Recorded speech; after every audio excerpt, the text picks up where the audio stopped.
No more begging broken mirrors to reflect my worth. No more trading gold for silence or shrinking on this earth. Okay, so here's what we're doing today. We're going to pull back the veil on one of the most confusing, misused, and manipulated dynamics in modern relationships, which is the empath and the narcissist. We're not going to sugarcoat trauma. We're not pretending that spiritual language makes abuse okay. And we're not here to slap labels. We're here to name patterns. So this episode is for the one who feels too much and never enough, for the one who's blamed themselves for the disconnect, the rage, the coldness, the chaos, and the one whose love was harvested, repackaged, and used as a mirror for someone else's ego. And I'm not doing alone. We have Kat Schwarz here today. She's been to the underworld and back, both clinically and personally. She's not here to diagnose, she's here to decode. So if you've ever been confused by charm that turns to cruelty, and if you've ever lost your voice inside someone else's story, then take a breath. You're not crazy, you're not alone, and you're not too late. So let's begin. Kat, I'm so happy to have you here today. I'm so honored to be here. First episode. It's truly exciting. Congratulations. And you're a natural. Thank you. So are you. I've enjoyed getting to know you the last couple of weeks. So Kat and I met just exchanging posts, liking each other's posts on Instagram. We have a lot in common. Kat, why don't you tell us a little bit about yourself, what you do? Yeah. So I'm Kat Schwarz. I am a mental health coach and holistic healer. And I'm a mom and a survivor 2 times now of suicidal ideation. That was the direct result of narcissistic abuse, first by a best friend and then by a former partner and several other narcissists in her life. And that was pretty recent. So really just getting strong enough to talk about it. And like you said, not sugarcoat the trauma of it and the fact that these relationships are lethal for people like you and I, which is to say empaths. Yeah. And the way I describe that simply is people who are highly sensitive to energy and are also highly connected to their intuition, which is real whether you believe it or not.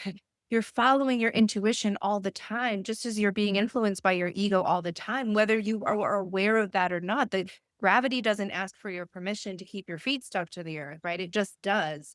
Just like the law of attraction is responding to your thoughts, positive or negative, regardless of your belief in that. So I'm really excited to delve into this life-saving topic. Yeah, I think it'll be beneficial for people to understand the difference. So one thing people will say is stop attracting the narcissist. I don't know that that's a thing. I think narcissists go to anybody and see who they stick to. Well, I mean, it's definitely a thing in that the law of attraction is real and we are truly attracting, whether it's our thoughts, our emotions, our experiences, the people in our lives, we attract it.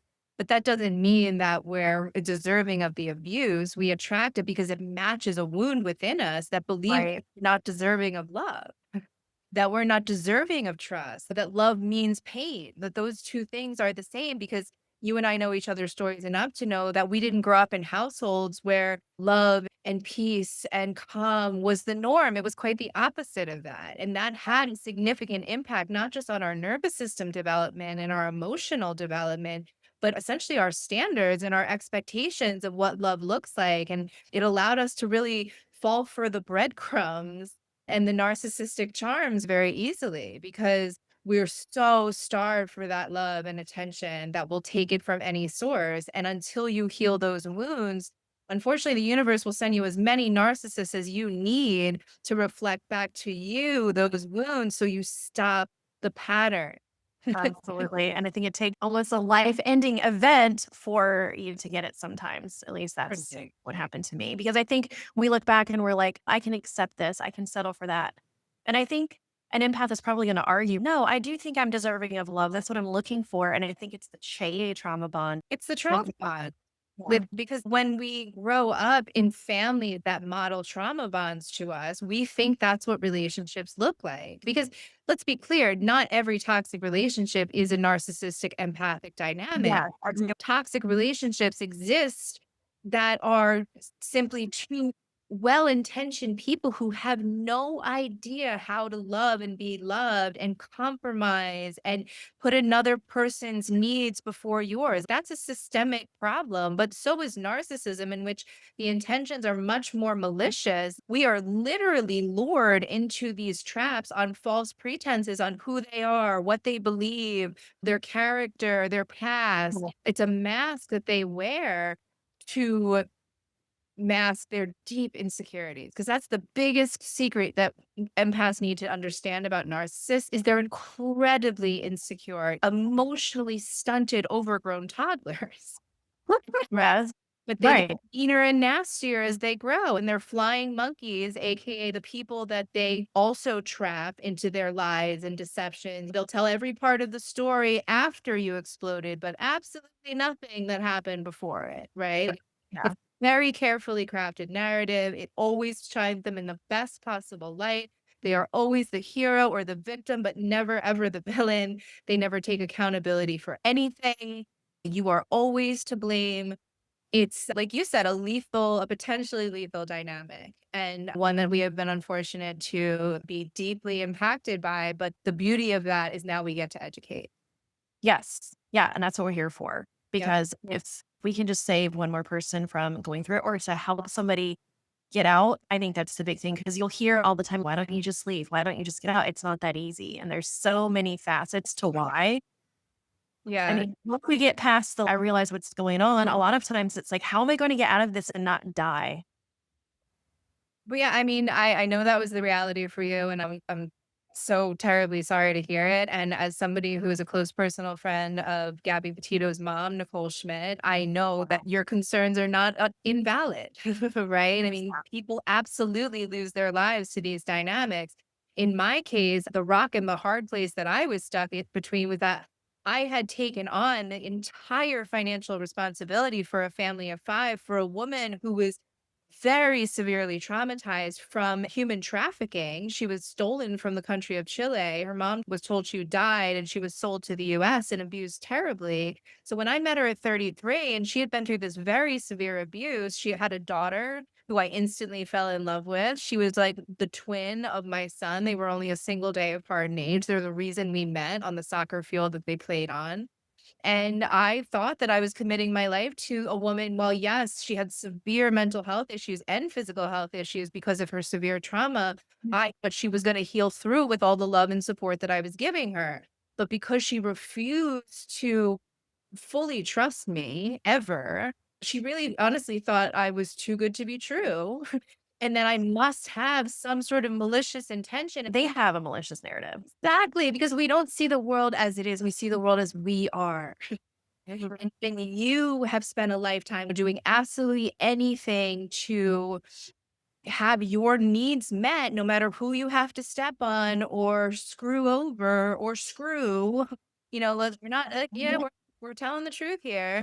Um, that's just what she did. She had never been faithful to a single partner in her entire life. And yet I was going to be the one. Come on. I mean, I just put my rose colored glasses and thought love would solve it all. And we're going to do life together. And instead, she was truly manipulated and fooled back to the dark side. She saw the light with me. She knew what real family and love, true love could feel like. I don't think I met a narcissistic person. I think I met, honestly, a really severely traumatized fool. And I use the word fool literally because I heard the most beautiful definition of it from Myron Golden the other day, which is a fool is someone who abandons the truth. And she Yeah. abandoned all of the evidence in front of her that I was a really good person who she really could trust and that I could really sustain us financially and emotionally for a lifetime. But she had to meet me halfway.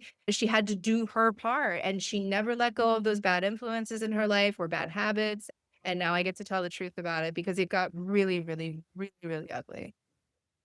Yeah. Same. I can resonate with so much at a high level. Obviously, and I'm sure this is true for our listeners, the details are going to be different, but high level, the patterns are always the same. I have so many stories in my DMs of survivors that are going to be on future episodes, and I'm just seeing it. It's like, yep, here. These are the patterns.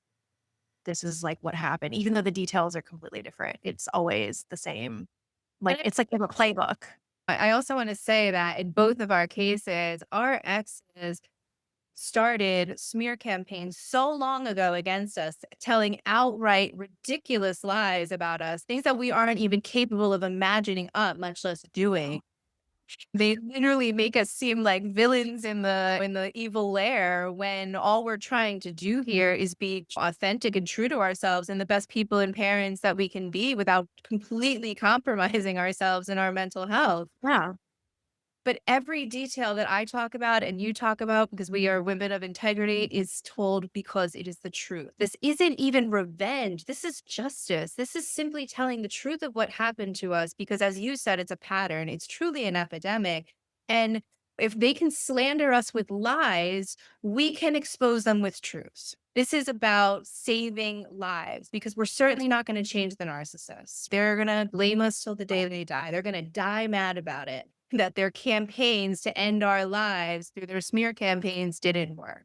Their attempted murder, that's where we would just take ourselves off the Yeah, like planet, self-delete, because of how ostracized and shamed we were, failed miserably. I mean, that's happening. There's women whose children are being taken from them due to this covert narcissism, and they are ending their lives. And I'm like, your children need you. And I know that's a very sensitive subject, but I have a dear friend who hasn't seen her son in 10 years at least because of her narcissistic ex. It's the most heartbreaking thing. And she did actually tell me after the wedding that I was the only one who had told her not to marry him. That the red wow. flags were so ruby red to me. It was like, please do not marry that man. And she did it anyway, and it has cost her dearly. Yeah. Well, one other thing that you said earlier when you were talking about your former partner was the, I'm sure, severe abuse she went through, being trafficked and living in who knows what conditions. So one thing that you'll hear from what I'm going to call outsiders is like, how did you fall for that? And they don't just come at you arms swinging, and they don't go after necessarily broken people. I think they want the light that we put out, and then they want to dim it, because it's like they want to just, they're like energy vampires. So clearly she went through something terrible. And I have even said that on some of my social media posts when people are like, men are just like that, or he was clearly lying to you when he said his mother or sister was doing whatever. And I'm like, he actually wasn't lying. So in your case, she's not lying when she says she was trafficked. These things happened to her in her youth. Because I guess what I always thought is a narcissist is going to be this con artist, 100%. Like everything's going to be made up. So when you see that something is actually true, I, like you, was like, oh, maybe if they just have nervous system regulation They with me. loved for the first time in their entire lives. Thing is, both of mine told me that. Right, same, trust me. Although one of the ways mine fooled me, because my compassion for her circumstances certainly blinded me to her character, but she had assured me that her grandparents, who were both long deceased, had instilled in her this sense of true morality. And I even watched her sob, I am not joking, for hours once after waking up in the morning without any explanation, only to finally tell me that she had cheated on me in a dream. And she felt so guilty. She was cheating on me the entire time. So that's her way of, I think, like admitting. Right. Oh, and I comforted her through it all. I mean, Yeah. the other part that I wasn't imagining, besides the trauma that she'd been through, and as a complex trauma and suicide prevention specialist, I certainly didn't want to give up on her. Suicide was a daily casual threat. I mean, this was just something she pulled out there and attempted at least once while we were together. So the hell that I was living in, and honestly, the guilt for a long time, that if I did stop supporting them, she very likely could become homeless and lose her child, and perhaps even lose her immigration status because her adoption was illegal. So I felt like there was an elephant of responsibility on my chest. And also, I can't give up my life and ability to parent my own sons because of the woman I've known since I'm 41 years old. At some point, I have to cut my losses. I had just left a very unhappy 17-year relationship with my ex-husband. The idea that she thought that unconditional love meant unconditional tolerance of abuse was Yeah. always a delusion. but it was a delusion that she upheld through her own twisted lens. And the amount of love that she was exuding, like publicly, like putting me up on social media, like some trophy wife. And, like, oh, look who I get to spend every day with. This episode of the Spellbroken.Life podcast is brought to you by Life. Not just water filters, but water wisdom. Our bodies are over 70% water, and so is the earth. Life helps you reattune to both, with personalized consulting to clear contaminants, correct structure, and restore sacred relationship with your water. From filtration to energetic imprinting, you don't just purify your source, you resource your purity. Visit them at www.waterprince.life. Drink as though your soul depends on it, because it does. So how would, for any of us empaths that are looking forward, I mean, some people are like, no more relationships ever, but when you get to that point where you're like, I'm ready for another one, how do you discern that someone's trauma, like, how do they get there? How do they get, either somebody can experience the same trauma and one can become narcissistic and one can become empathic? How does that happen? Do you know? What have you seen in your practice with your clients? Absolutely. So a big part of my coaching practice is helping you understand the human ego versus our intuition, because we are both. We are body, we know that. Mind, we know that. We can hear it. And soul, which is a lot more ethereal, right? We can't necessarily quantify that as well. But to help you out, your ego, you're not born with your ego. You're born obviously in your body, your soul or your intuition, that higher self part of you, that part of you that's divine, that is actually in real time right now connected to that energy of your higher self that exists outside of this time space reality. These are just truths. That part of you exists. And when we're born, especially if we're born into really beautiful, loving families, that part of us is what predominates for the first 3 or 4 years of life. And you are just fully and completely ruled by your intuition. But starting around the age of 3 or 4, you start to really care about what other people say. And especially if you're in a family that's highly dysfunctional, much less abusive or toxic, you start getting messages at birth that certain ways of behavior and being are not okay. And that your emotional safety and belonging literally in that tribe, which is your source of survival, is dependent on you following these unspoken or spoken rules. And you start to develop a personality, and you forget that your source energy in human form. And the amnesia there is intentional, but you stop following your intuition and you start listening to your ego mind. And your ego is yells, and it's that very critical part of you. And we all experience this, right? These are experiences that we all can relate to, just as we can all relate to finding a moment of peace or calm, whether it's driving or on vacation or during or after sex or laughing with loved ones. Like, you're in that great mood, you're in that present moment, and you get that like hit and you're like, that's an amazing idea. I'm going to try that. And that's your intuition talking to you. That's your higher self dropping in and saying, hey, here's an idea that I can help you with if you follow those intuitions. But most people say, oh, I'd love to do that, but it's not realistic. Or I'd love to do that, but my mom won't like it. Or I'd love to do that, but I don't have the money for that. We talk ourselves out of our intuition constantly, right? And most people stay in these cages of other people's expectations.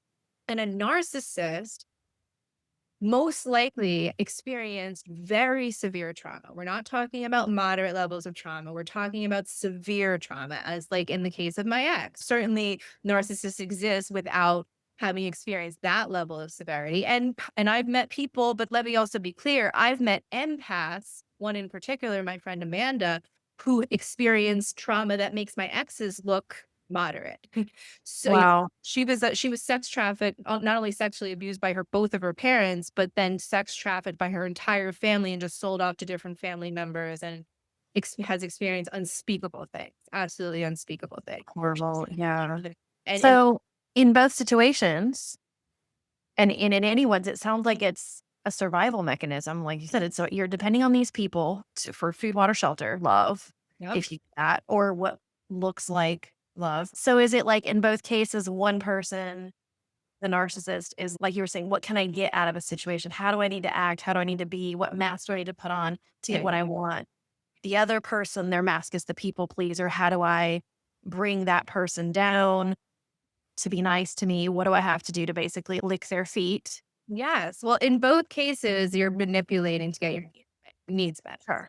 The empath's manipulating through, oh, maybe if I give a lot, I'll get at least a little, right? Maybe if I model how to love me, they'll give me some of that in return. Whereas the narcissist, their insecurities run so deep because they get the message from their families that they're worthless, that they're not lovable as they are, that they have to completely change or, fit into very rigid expectations in order to be accepted, loved, and cared for. So their grandiosity comes from this delusion that they create for themselves where they are the most special person in the room. They are the one who is most deserving.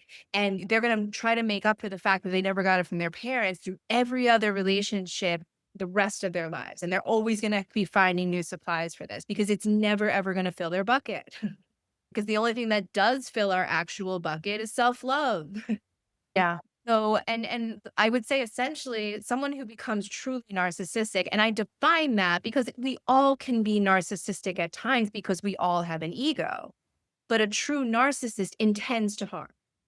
There's an Right. intention to harm there, right? So when someone becomes a true narcissist, whether that's covert, where there's still plenty of intention to harm, it's just well hidden, versus a really overt or malignant narcissist, that comes from their selfishness, right? Their lack of ability to connect to that divine part of them, to that source energy. They don't have access to that light anymore. Do you think they want to, or are they just now in survival? Because I think the empath wants to. Like, I think we want that connection. That's what we're looking for in someone else. Do you think the narcissist has just lost all touch of that divinity within even existing? I think that they want to, I do still believe their souls embodied and that they're here for a reason to teach us something that we really need to know and honestly purge from the earth. Yes, they want it, which is why when they find it in us, they absolutely crave it because it feels so good to them. It fills them with such high vibrational energy. We shine light and that they resent us for it. Because now not only do they not possess it in their own right, and we do, but now they need us for it. And it just creates Oh my gosh. resentful. Like so many things are connecting. So then they hate you because they 'Cause don't they hate you. They hate you because they hate you. And well, then they don't want to be reliant on your light, but then they have to be. So then maybe there's like this juxtaposition of And because you're not perfect and you're human and you have your flaws and you're going to have your bad days. And if you're a healthy person, or at least to any degree, call them out. Then instead of this beautiful angel who loves them, you're the worst person. That really is the root of it. It comes from deep insecurity. And it's time to start shining the truth on these behaviors because when you don't understand them, that's when you become vulnerable to yeah. things like suicide and alcohol and drug abuse to cope with the pain that you're in. Because when you don't understand something, that you don't have any hope that it could be solved. And they're so good at gaslighting you into believing that you're the problem that you start to question your own sanity because they sleep deprive you. They tell lies to you and have other people back those lies up. There's so many tactics that they use, both indirectly and directly, that are really make you, honestly, and here's the point, look like the crazy one. Yeah. Look like the unstable one. Look like the one that that everyone else should question. Actually, here's a perfect example. I have an aunt who's narcissistic, and I did not figure that out until 2 years ago, and I have never talked to her from the day I figured it out. Was the last time I ever spoke to her. And the stories about her as a kid were that she would walk into a room with her siblings, knock over like a shelf full of toys, and then everyone would start fighting. And then she'd go in the other room and tell her parents that the kids were fighting.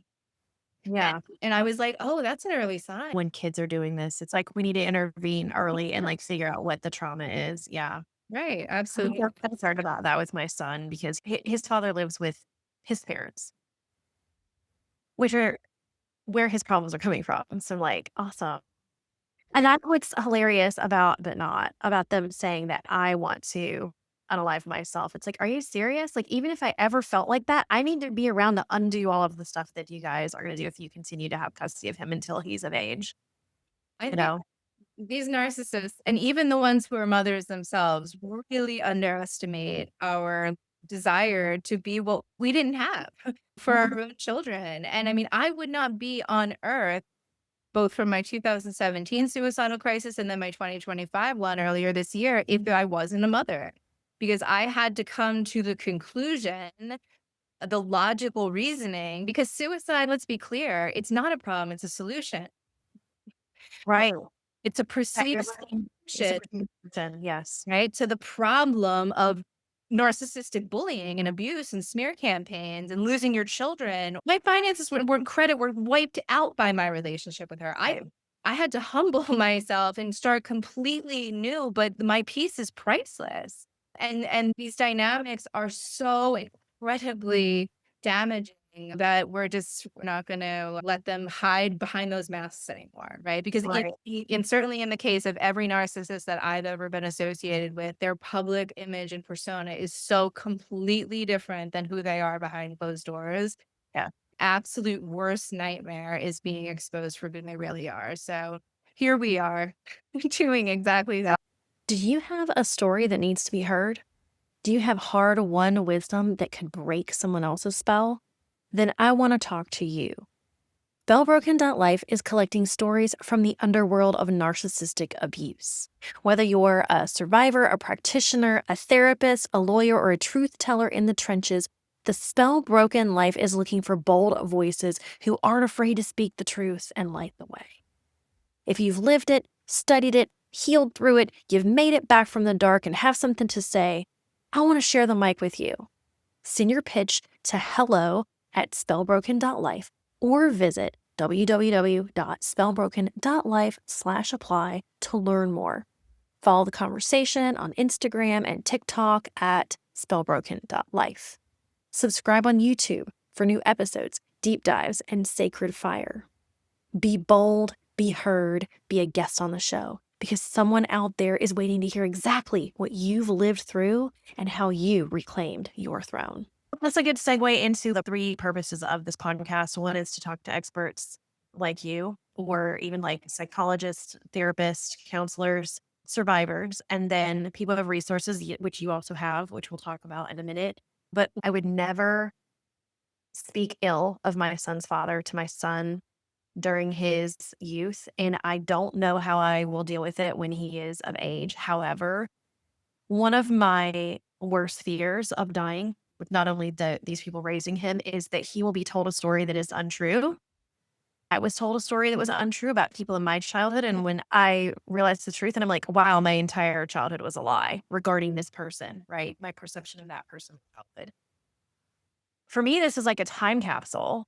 If I die and my son's 21 and he Googles my name, at least my side will be heard. I just want to tell him the truth when the time comes. And people get gag orders of like, you cannot disparage the other parent. That's hilarious because that's what you guys are doing to me subconsciously. You know, he'll say things about me on FaceTime. How is that not disparaging? You're undermining my integrity in front of our kid.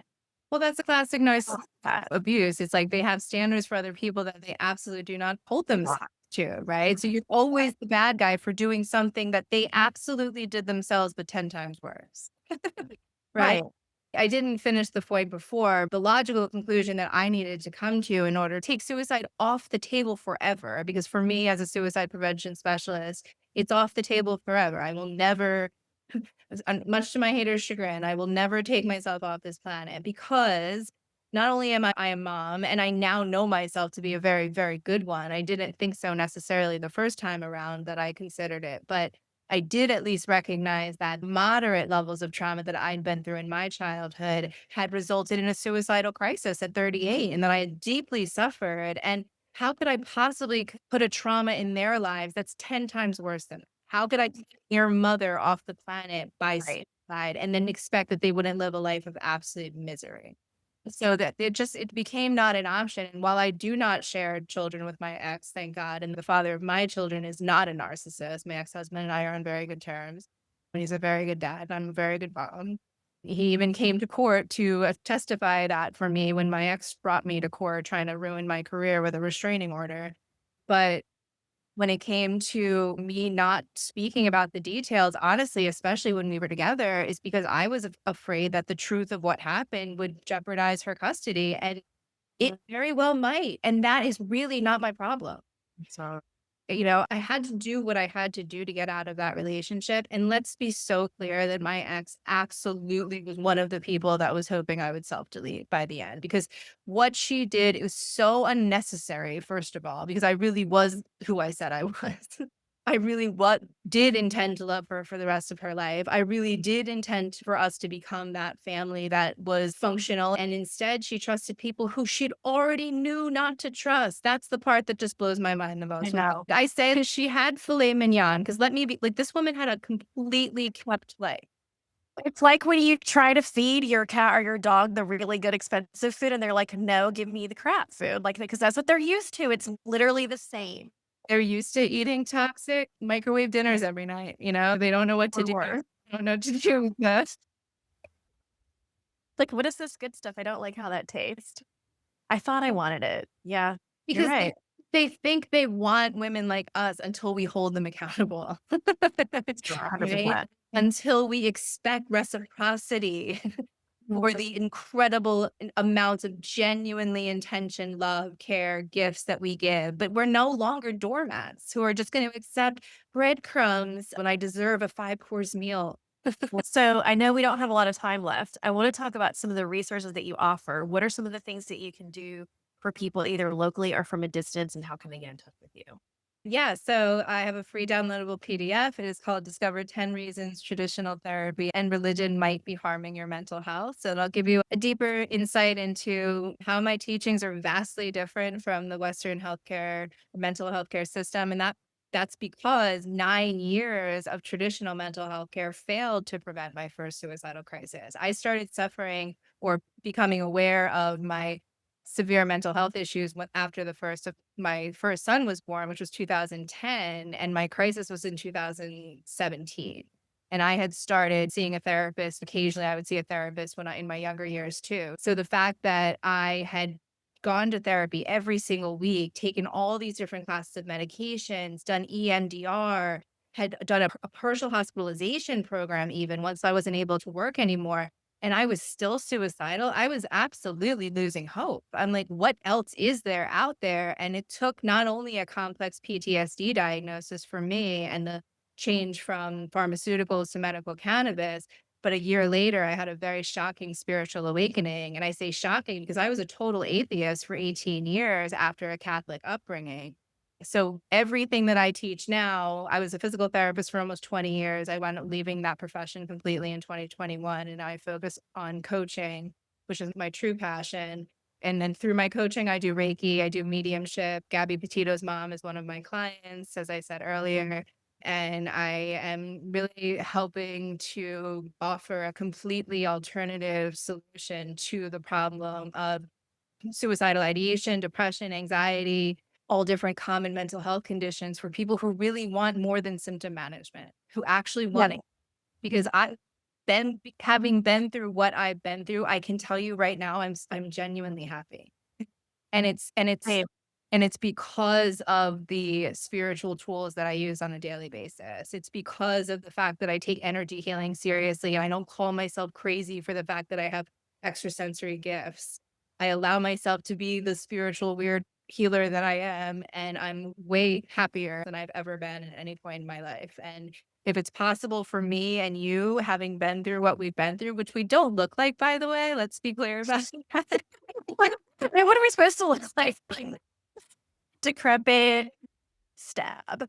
Yeah, love it. I mean, Right. I do will say, there is nothing wrong with symptom management. And there's a lot of people that are, even in my life, they're very just skeptical about the energy side of it. And I'm like, you just won't get it until you're there. I mean, I had to have a complete hit rock bottom. Like being skeptical about quantum physics. It's not even science. It's not logical at this point to not believe in things you can't see. I mean, you can't see your Wi-Fi, right? But you know it's there. Right. Like, I mean, energy can't be created or destroyed. So exactly. Exactly. We already know that. So the big leap for the work I do is the idea that we are energy, but that's not a leap again with quantum physics because we know that every single thing in our universe, including physical matter, including our physical bodies, is made up of interconnected vibrating particles of energy. Right. Are vibrational. We're vibrational beings in a vibrational universe. We're spiritual beings having a human experience. And I get the skepticism. Like I said, it's 18 solid years. If you couldn't prove it to me with the scientific method, I didn't believe in it. But at the same time, I was also deeply suffering with both alcohol overuse and anxiety, depression, ultimately bipolar mania, and then suicidal ideation. So I deeply explored the idea that we're just these humans on this earth. And between my career in physical therapy and my atheism, and I proved myself very, very wrong in 2018. And for those who are ready to hear it, there's teachers out there like you and I. For sure. I mean, yeah, I'm going to say that I was very privileged to have a lot of losses all at once. I was laid off from my job. I went through Hurricane Helene in Western North Carolina. I had a FEMA voucher and I drove 6 hours from my home to where I'm from at the beach and literally laid in a hotel room. If anyone has read the book to Room 19 by Doris Lessing, if you ever had to read that in literature, where she just lays in a hotel room to get over her issues, it's a feminist book. That's what I did. And I was lucky because I still had a paycheck for a short time and my bills were paid. I didn't have to worry. I know a lot of people like, I don't have time. I don't have time for self care. But I was in a position where I had almost none of that left. I had a little bit of money left. And it was like, it's time for the self care. Like, I can't not do it for myself. So, if anything, I would like to encourage people if you're still in a situation, if you're still in your home, if you still have a job, begin the work now. Like, how long are your sessions? Like an hour? Yeah, typically, whether it's one-on-one or group sessions, it's an hour. The way to work most effectively together in the shortest period of time is my group empath empowerment program, which is both group coaching as well as individual coaching. I also have a certified trauma therapist in the container, as well as a human design expert, an astrologer, and a numerologist. So we really help you to see your true self, your whole self, who you are beyond that overthinking mind, really tapping into that higher self awareness and presence and becoming that person. And the beauty of my work, and it even happened in what you just said there with Room 19, because I started a new show on Netflix yesterday called Sirens, and the woman was sent to Room 19. Oh, I'll have to look this up. And I know that because they said they're one of the characters is very rich, and she said, "Oh, you'll be at the Admiral Suite." And when she checked in, they said, "You'll be in Room 19." So I just thought that was interesting that the suite was Room 19. So it stuck in my mind. I wonder if it's based on the book. I'm gonna have to check this out. Yeah. Exactly. And that's exactly the kind of divine synchronicity that happens to people like you and me, meaning highly connected to our intuition and well aware that we're on a spiritually guided path that keeps us in the knowing that we really are being guided by a higher force, whether you want to call it God or the universe or Larry, as I sometimes call it, it doesn't matter. Yeah, I honestly don't think it matters. I think it's whatever resonates with you. But there are scientific studies that are coming out about frequencies. There's plants that do better, animals do better. And how are they having a placebo effect? Like infants with holistic medicine. So if we're a frequency and certain vibrations create harm and certain vibrations create health, that's what I think could be the swaying factor to help someone understand. We have this in conjunction with your symptom management. Absolutely. Absolutely. And I certainly don't mean to disparage pharmaceuticals. If they work for you, they I just want to make sure we're clear that that's not what we're doing. Yeah. I very much believe in balancing the best of both worlds, right? Not throwing out Western medicine and completely bringing in that ancient Eastern, what people would call New Age, which is in no way new modalities, but really blending the science and the spirituality. And I don't know if you've ever heard of, because you mentioned about plants, that they've done studies where they have two bushes or trees that they bring into a school, and they have these equally sized environments for them. Yeah. The exact amount of sunlight, the exact same amount of water. And then the only difference is for the one box, students are encouraged to speak negative things, to bully the plant, to say nasty, negative things to the plant. The other box, they're encouraged to say nice, loving, kind things. And without fail, the tree that is spoken kindly to her lives, and the one that is spoken negatively to dies. Yeah. If that is how plants and trees respond to abuse, can you imagine how humans respond to abuse? So you're getting to the point of critical mass where more people get it than don't get it. And more Yeah. people are ready to awaken to the higher truth than to stay stuck literally in hell. Because I don't actually believe in hell and heaven outside of this physical realm. I think we are either in the hell of thinking what they're these tiny little powerless humans who are victims of these absolutely vile people called narcissists who prey on people like us. And life is just incredibly unfair and random. And life sucks until you die, which is the pep talk I was given as a kid. That's hell. And I lived there for many years. Yeah. And heaven is arising above all of that, realizing that you truly are a divine creator in human form, that you have access to that wisdom in the present moment, and that you can take steps little by little that dissolve your old life. And I'm not saying that's not painful and hard, but if you're willing to detach from it and let go of the people, places, and things that are no longer serving you and only follow what authentically feels good to you and obviously doesn't hurt other people, you're going to start to live a life beyond your wildest dreams. And nobody can stop it. You have the force of the universe and the laws of the universe literally co-creating with you. 100%. I think that oftentimes, though, they have to be taken from us. Like with me, like the job had to be removed. My whole entire way of life had to be removed because I was grasping onto all of it. Like, I have to have this. And then when it was gone, it was like, I don't have to have that. Well, I want to end on one thing. I think it was Terry Crews posted something the other day. Like, whenever you're having that negative self-talk, like you were saying with the bushes, if you have it, find a childhood picture of yourself around 8 years old and put it out and think, would I say these things to that kid? I love that. No. And what I really love about that is your inner child really still exists. That child still exists within you and still has all of those same needs, which is why you have a temper tantrum when those needs aren't met. 'Cause Nuts. we do, Nuts. right? We should talk about this for another show. I know you have to go. I really appreciated your time today. I'm going to put all of your resources in the show notes. So tell us how to get in touch with you. Yeah, so you can go to katschwarz.com. That's KATSCHWARZ.com. There's no T in Schwarz. Well, it means black cat in German, right? I love it. Yes, and I keep seeing black cats everywhere. So actually, yeah, it's funny. I keep seeing them. And you can email me. It's going to be hello@katschwarz.com. And you can also find me on Instagram, Kat Schwarz _CHS. It's the same on TikTok. And then on Facebook, I'm simply Kat Schwarz. Amazing. I hope everyone sends you a DM, get your PDF. It's free, right? It is free. So Absolutely. And it's jam-packed with some really, really deep insights that are going to help you see your struggles with mental health in a new way. thank you for making that and providing that, Kat. Yeah, of course. Thank you for having me. It's been an honor. I had a great time and I hope to be back. I want to thank you for listening to today's episode on breaking free from the narcissist empath dynamic. If you're ready to stop repeating toxic loops and start healing, I've got tools that help me on my journey.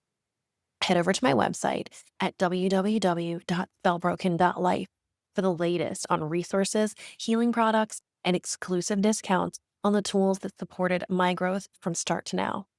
These aren't just products. They're part of a lifestyle change that empowered me to stop repeating old patterns. So let's create the life you deserve. Take the next step on your healing journey today. Check the show notes for more.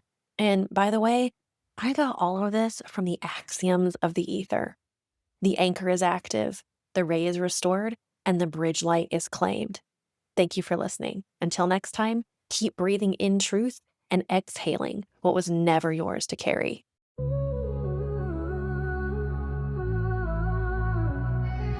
Yo, you vibing high, ready to receive everything you asked for, you better believe.